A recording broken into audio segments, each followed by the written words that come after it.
A little personal story time today. Talking about career, life, business, social media, kind of everything in between. And I want to share my side of the story, how I've gotten to where I am. And I got a cool gym in my basement and stuff like that people ask me about, how I train professional athletes and groups of athletes, and how I got into that whole thing. And it started, well, I've always been interested in this stuff. So I played college basketball. It's hard to say when it started. I think my first program I ever did was Joe DeFranco's West Side program. I didn't do it right, by the way. I kind of just did random aspects of it. And I knew I was interested in training, but I think I liked training at that point more than I liked training other people. I liked the idea of getting better at something. Kind of naturally, I'm a little bit of a problem solver, and the problem was I wasn't good enough as an athlete, and so I wanted to better that. But then obviously I played college basketball, small Division III. I got my athletic training degree and my strength and conditioning degree at the same time. But I didn't know what I wanted to do outside of basketball. I thought I wanted to be a coach. I think everyone kind of thinks that when they're an athlete. And so I ended up going to grad school because I wasn't really sure. I knew I liked exercise science, or the science of exercise and training. I wanted to help, again, athletes get better at their sport, and I kind of gravitated towards weightlifting and training because I liked it personally, but the basketball aspect never left my interest. Now, when I was at grad school, this is when the whole social media thing began to start. However, again, the fostering of those flames started much earlier than that. I was in school, and I started reading a bunch of stuff for my master's, my thesis, and lo and behold, I came across a bunch of information that I was never exposed to in grad school, I mean in undergrad, during my exercise strength conditioning degree, whatever you want to call it.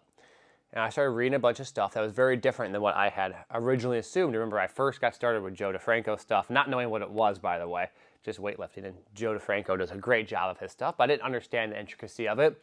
And then you gravitate towards like those muscle magazines, and then you go to supplement shops and you buy protein powders, and you do a lot of bodybuilding stuff and powerlifting. And so long story short, I get into exercise science, grad school at Iowa State, and I was going through exercise physiology technically, but whatever, the science of exercise. And a bunch of these old, I'll call them research papers, books with research papers in them. And it's just like if you go in the library and you go up the stairs, there's like main levels of the library, but then they have like these offshoot levels that if you walk up the stairs, like halfway up the stairs, there's like a door that leads into this weird musty room that has no air movement, and it's really warm and hot, and it's like catacombs almost. And in the back of this one room had all this old exercise science research and stuff. And so I started reading that, and a lot of it's from overseas.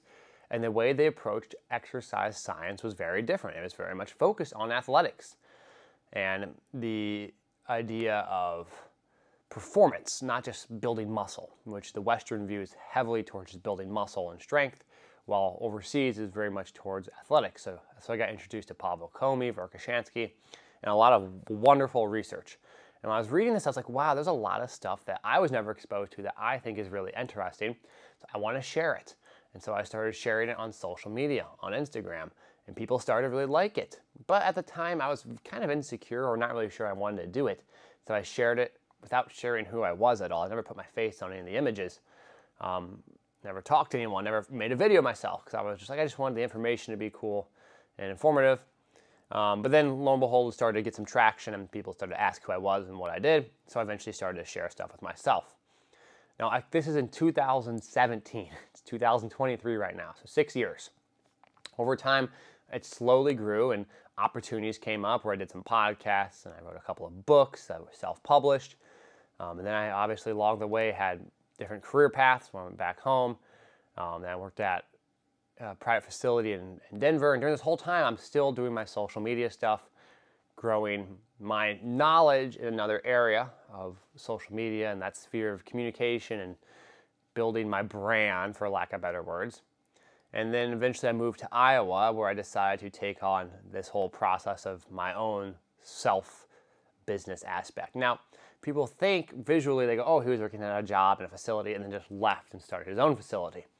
But that's not really the case. I had this system in the background that was building and gaining momentum to the point where it began to start to be large enough momentum to then go and do independently. Now, what's really important is that this thing is churning and growing. It's like a snowball effect going down the hill, growing and growing. I start other things on the side too that start to grow and build and build.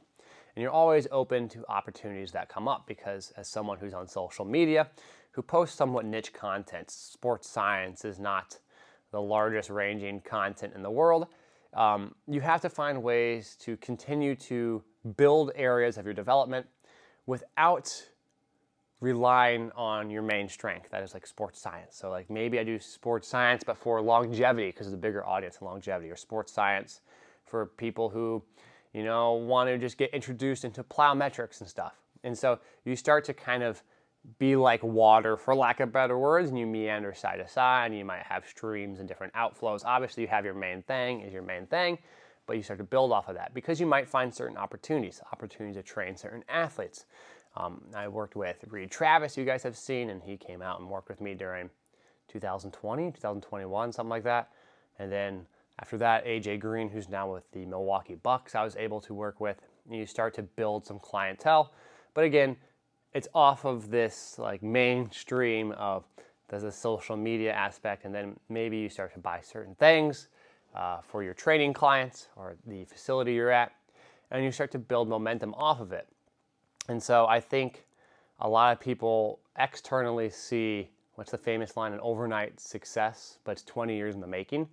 And they think it requires this big leap of faith. And I don't always think that giant leap, like it's some phase change going from a liquid to a solid, or a liquid to a gas, if you guys are physics nerds, is really how it works. It's more like when you walk up a mountaintop or you go on a journey, there's no point where all of a sudden you can now say you're on top of the mountain. Like, it's not like one step gets you there. When you walk up a path, you are more close to the mountain or less close to the mountaintop. You're more close to the base or less close to the base. It is continuous, because even like a journey to the mountain, you might realize that this trail to the side is more beneficial. And a lot of times people think it requires this giant leap, and they're going to do this big leap of faith, and then they're going to make sure they find a way to do it after that. They're going to be motivated and stuff. And at the end of the day, this stuff isn't always fun, like making videos and posting stuff. While I love the training aspect and I enjoy working with athletes, it does require a good amount of effort, because algorithms are always changing, and you can't live like the algorithm's always going to feed you, because one day it might forget about you. And people don't always care about you, the person on here. They care about your content. And so if the content interests shift and people don't care about you and what you yourself provide, well, then you're highly dependent on the content. So someone like, it's interesting, like the Kardashians is an extreme example. You're not actually super interested, the audience isn't, in like their individual content, Skims and those kind of brands. While they are extremely successful, don't get me wrong, they're interested in the Kardashians and the content they produce, which is very different than someone being interested in your content and then indirectly being interested in yourself. And so I made this YouTube page to help share myself more, to see if people were interested in what I had to say and what I had to do. While it's a slow journey and it's something I just kind of started, I want to share more of myself with everyone on here so they can see that process and be very open with it. That's what I'm trying to accomplish. I'm trying to accomplish a platform where you get to hear my thoughts and me speak beyond just the strength conditioning world. Am I going to leverage the fact I'm going to post strength conditioning exercises and movements and use maybe strength conditioning as a conduit to better showcase myself or my thoughts or my ideas? Absolutely. That makes total sense. And that's something that I think if you have a strength in a certain area, that would make total sense to do as well. And that's something you can apply across multiple aspects of life, right? If you're a basketball player, you're not going to have a forever life in playing as a basketball player. Maybe a skills trainer is a good option. Then you get more familiar with skills training. Maybe you realize you want to get into strength conditioning. So you combine skills training, strength conditioning. Now in strength conditioning, you want to do personal training. Now you want to start a gym. And now you're a business owner. Now because you're a business owner, you manage stuff and you want to go into management. So now you go work at a Hy-Vee or whatever your local grocery store is as the manager of it, or Target, whatever you're managing, Target. Now you're in the business side. So all of a sudden you have taken certain strengths and you've made them new strengths and more stronger, greater strengths. But along the way, there's going to be ups and downs because things are going to fail. Social media is kind of weird and tough at times because it's so immediate and you immediately fail and you immediately succeed and the tides can change very rapidly, but it's also very low hanging fruit. No one's charging, you have to charge anyone to host a video on YouTube. You're not paying for this real estate. It's free real estate that you can acquire yourself just with some effort and some consistency. So that's why I'm trying to make these videos for you guys. And I'll make some videos more strength conditioning based. I'll make some of them more just me talking. And I'm going to try and share my ideas and thoughts on here, which is why, by the way, when you guys comment and ask questions along the way, it's very helpful to hear what you guys are interested in and what you want to hear more about. But that's kind of been my social media business journey about how I got to some of this stuff, because I eventually put my brand out there. People recognized it. I worked for free sometimes. I worked for extremely cheap sometimes. And so I was able to grow my recognition, and then once I'm out there, I have the quality to provide versus focusing so much on the quantity off the bat. Because if I had to focus on the quantity because I took such a dramatic leap, you run the risk of sacrificing the quality of your work as well. Just by default, something that's high in quantity sometimes struggles to be higher in quality, and that's just the nature of the beast, versus starting with extreme quality and then learning how to scale that quality based on the quantity that you might need. So I wanted to share that with you all here today. Hope you guys enjoy these videos. I appreciate you. Take care as always, and thanks for listening. Feel free to subscribe and share.